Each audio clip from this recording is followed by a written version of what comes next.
Oi pessoal, tudo bem com vocês? A gente vai falar de um assunto muito interessante, a diferença entre o reino de Deus e o reino dos céus. O reino de Deus é o governo total de Deus em toda a eternidade, então abrange todas as dispensações, desde a eternidade passada até a eternidade futura, inclui tudo. Deus, ele vive num tempo chamado Kairos. O tempo de Deus é o tempo eterno, ele não pode ser medido, não tem começo, não tem meio, e também não tem fim, é tudo hoje. Por isso que quando Deus olha para nós, ele já vê toda a nossa vida, desde o nosso nascimento até a nossa morte, porque para ele é tudo hoje. Então todos os acontecimentos estão diante, de Deus ao mesmo tempo, eles são tão reais como se tivessem acontecido naquele exato momento. Então não existe mistério algum insondável para Deus, pois ele sabe de tudo antes mesmo dos acontecimentos virem à tona. Então, em outro presente, passado e futuro estão na eternidade, e na eternidade de Deus já aconteceram. Já o Cronos é o tempo em que o homem está inserido, é o tempo que a gente vive, é o tempo cronológico que tem começo, meio e fim, tem passado, tem presente e tem futuro. E o Kairos, ele consiste, na eternidade passada, na eternidade futura e no agora. E dentro do agora está o nosso tempo, o Cronos, tá bem? O reino dos céus é a manifestação do governo de Deus na terra. Então, é a manifestação do reino de Deus na terra. O reino dos céus faz parte do reino de Deus, está dentro do reino de Deus. Então, a gente pode dizer que o reino dos céus é o reino de Deus, mas a gente não pode dizer que o reino de Deus é o reino dos céus. Então, esse reino, como ele é manifestado aqui na terra, e a gente já viu que aqui na terra nós estamos num tempo chamado Cronos, então o reino dos céus, ele tem começo, meio e fim. Então, antes da gente ver, quando o reino do céu começou e quando ele vai terminar, a gente vamos entender primeiro que o reino de Deus, ele já existia. Desde a eternidade passada até a eternidade futura, ele já existia. Mas o reino dos céus, ele já existia dentro do reino de Deus. Assim como Eva estava dentro de Adão, como a igreja estava dentro de Cristo, então isso uma hora iria se manifestar.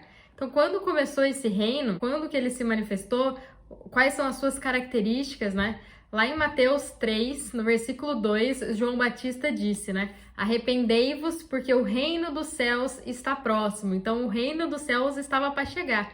Jesus começou seu ministério da mesma forma, ordenando ao povo que eles se arrependessem porque o reino dos céus estava se aproximando.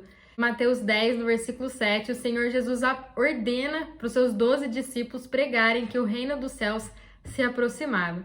Então, o reino dos céus, ele teve início no dia de Pentecostes, quando a igreja foi manifestada, e ele se completará, ele terá o seu fim no fim do milênio. Mas a gente vai ver mais para frente que a manifestação desse reino, do reino dos céus, ainda não aconteceu, ele só é uma realidade na vida da igreja. Então, vocês concordam que quando a gente fala de reino, a gente está falando que tem que ter um rei, Então, o rei do reino dos céus é Cristo, mas ele ainda não governa sobre toda a terra, sobre todas as nações, mas ele já reina e já governa na vida da igreja. Então, o reino dos céus, ele tem 3 aspectos: aparência, realidade e manifestação. Qual é a aparência desse reino? Lá em Mateus 13 nos fala as aparências do reino, lá nas parábolas. Então, lá em Mateus 13, ele nos conta 7 parábolas, O reino dos céus é semelhante a um homem que semeia boa semente no seu campo, é semelhante a um tesouro escondido num campo, e por aí vai. Lá a gente tem a aparência do reino.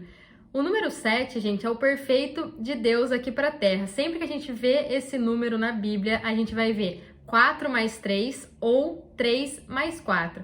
4 representa as coisas aqui da terra e o 3 representa as coisas do céu. Então, o 3 mais 4 representa degradação, saindo das coisas de Deus e indo para as coisas do mundo, para as coisas mundanas. E o 4 mais 3 representa restauração, saindo das coisas mundanas para aquilo que é espiritual, para as coisas de Deus. Lá em Apocalipse 2, a gente vai ver 2 e 3, a gente vai ver as cartas para as 7 igrejas. Nas 3 primeiras cartas, a gente vai ver: quem tem ouvido, ouça o que o Espírito diz. E depois a gente vai ver que vem uma promessa, e essa promessa é para o vencedor. Nas 4 últimas cartas, a gente vai ver que isso acontece o oposto. Primeiro vem a promessa e depois vem: quem tem ouvido para ouvir, ouça. Então, aqui a gente vê uma degradação, né? Saiu do 3 e está indo para o 4. A igreja de Laodiceia é uma igreja totalmente mundana, fora do propósito de Deus. Já nas parábolas de Mateus 13, Jesus ele conta 4 das 7 parábolas para uma multidão, para todo mundo. Mas 3 das 7 ele conta só para os seus discípulos, ou seja, a gente tem um 4 mais 3 aqui, saindo das coisas mundanas para as coisas de Deus. Então, se a gente entender bem esse estudo, a gente vai ver que tudo isso representa um resgate, representa uma restauração que Deus quer fazer. E qual é a realidade, né, desse reino? A realidade do reino dos céus é a igreja, porque Cristo ele já reina sobre a vida da igreja. Então, se a realidade desse reino é a igreja, então quando a igreja chega, a gente pode dizer é chegado o reino dos céus. E qual é a manifestação desse reino? Ela se dará no milênio, né? Onde Cristo e a igreja vencedora reinarão sobre todas as nações. Agora, como eu quero reinar com Cristo, como eu quero participar desse milênio, se Cristo ele não reina na minha vida agora, entende? Então, Cristo ele precisa reinar na minha vida para que nós reinemos com ele no milênio. Lá em João 3, versículo 5, revela que a regeneração é a nossa entrada para o reino de Deus. Entrar no reino de Deus requer regeneração, que é um novo começo para nossas vidas. E quando nós somos regenerados? Quando a gente aceita Jesus como nosso Senhor e Salvador.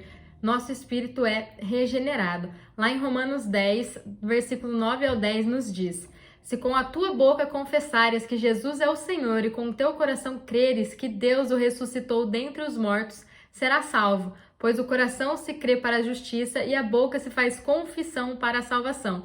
Então, entrar no reino de Deus é pela graça, é isso. Então, eu tenho uma dívida com Deus, que é uma dívida que eu não consigo pagar, e Deus ele paga esse preço que eu devo para eu ficar quitado com ele. Então, algo que eu não conseguiria pagar, que era impagável por mim, Deus ele paga com a sua própria vida. Então, assim, quando eu aceito o sacrifício de Jesus, essa dívida minha que eu tinha foi paga na cruz.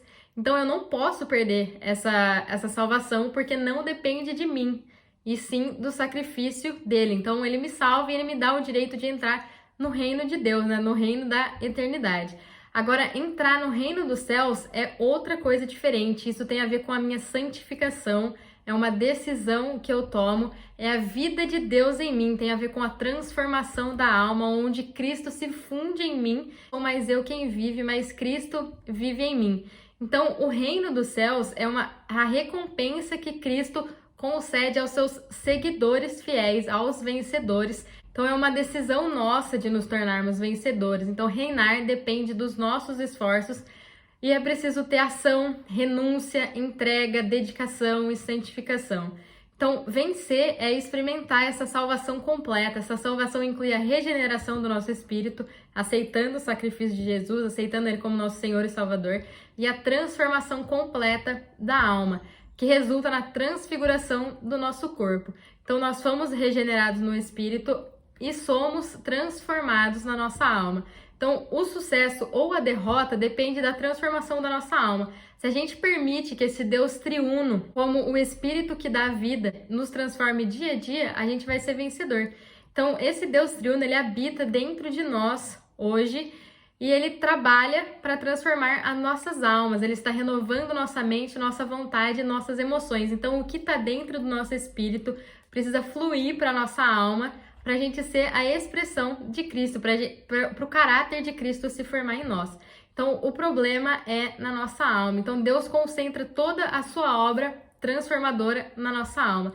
E qual é a nossa atitude? Obedecer a Deus e cooperar com a sua obra de transformação. E quando esse trabalho na nossa alma tiver concluído, então a gente estará totalmente maduro. Então, a gente vai ser o filho varão, o vencedor, aonde todas as cartas de Apocalipse, a promessa é para esse vencedor. E lá em Apocalipse 12, o dragão, que é a antiga serpente, ele está diante da mulher, que é a igreja, e o dragão ele não quer a mulher, ele quer esse filho varão, esse filho maduro que está para nascer. Então, como cristãos, a gente deve matar a nós mesmos, arrancar tudo de ruim que existe dentro de nós e dar espaço para Cristo viver em nós e assim receber a recompensa do reino dos céus. Existem muitas pessoas hoje, crentes, que vivem de uma maneira muito indisciplinada, porque eles não sabem que eles podem receber uma recompensa ou uma punição. A verdade a respeito do reino deve ser recuperada, a pregação do evangelho do reino precisa ocorrer.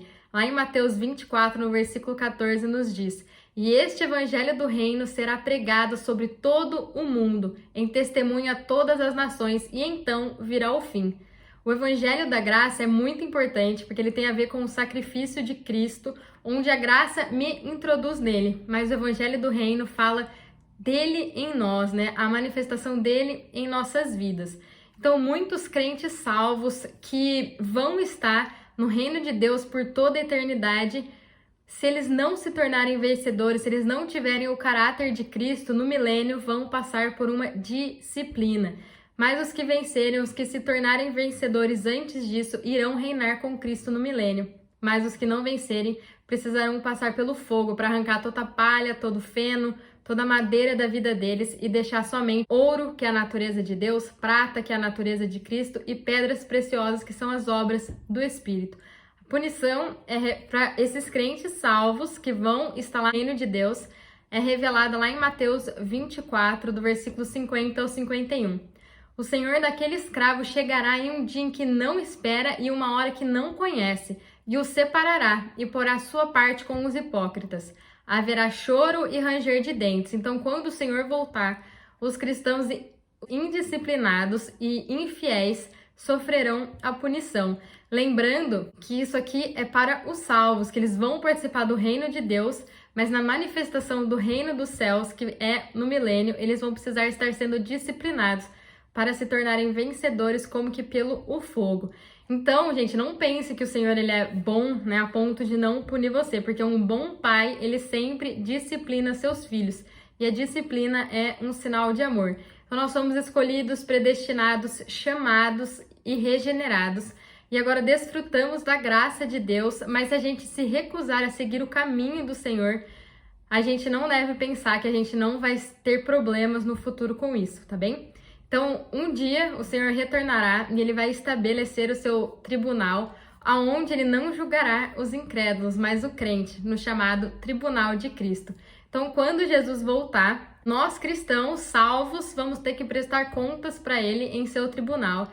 E será decidido se a gente vai receber a recompensa e entrar no reino dos céus, né? E a gente vai reinar com ele, ou se a gente vai ser punido durante esses 1000 anos. O reino dos céus, ele termina no milênio, mas o reino de Deus vai continuar por toda a eternidade. A plenitude do reino de Deus começará no novo céu e na nova terra. E nesse reino eterno, todos os santos redimidos de todas as idades desfrutarão das bênçãos eternas na nova Jerusalém, como filhos de Deus e reis com Cristo sobre as nações para sempre. Então, o reino dos céus foi a decisão de expandir o reino de Deus para a terra, que começou lá com Adão e durou até a queda dele. Após a queda, o Senhor preparou seu filho, o último Adão, Yeshua, para implantar o reino dos céus, que começa na dispensação da graça. É Deus se dispensando para dentro do homem. Esse reino dos céus, ele termina no final do milênio, quando Cristo ele vai entregar novamente esse governo para Deus. E aí vai vir os novos céus e a nova terra. Então, o propósito de Deus será definitivamente concluído e estabelecido, que é ter filhos e filhas semelhantes a Cristo para viverem com Ele por toda a eternidade. Amém? Fiquem com Deus e espero que esse vídeo tenha ajudado vocês a perceber o quão é importante a gente, a cada dia, buscar a santificação e buscar o caráter de Cristo em nós. Fiquem com Deus e até mais!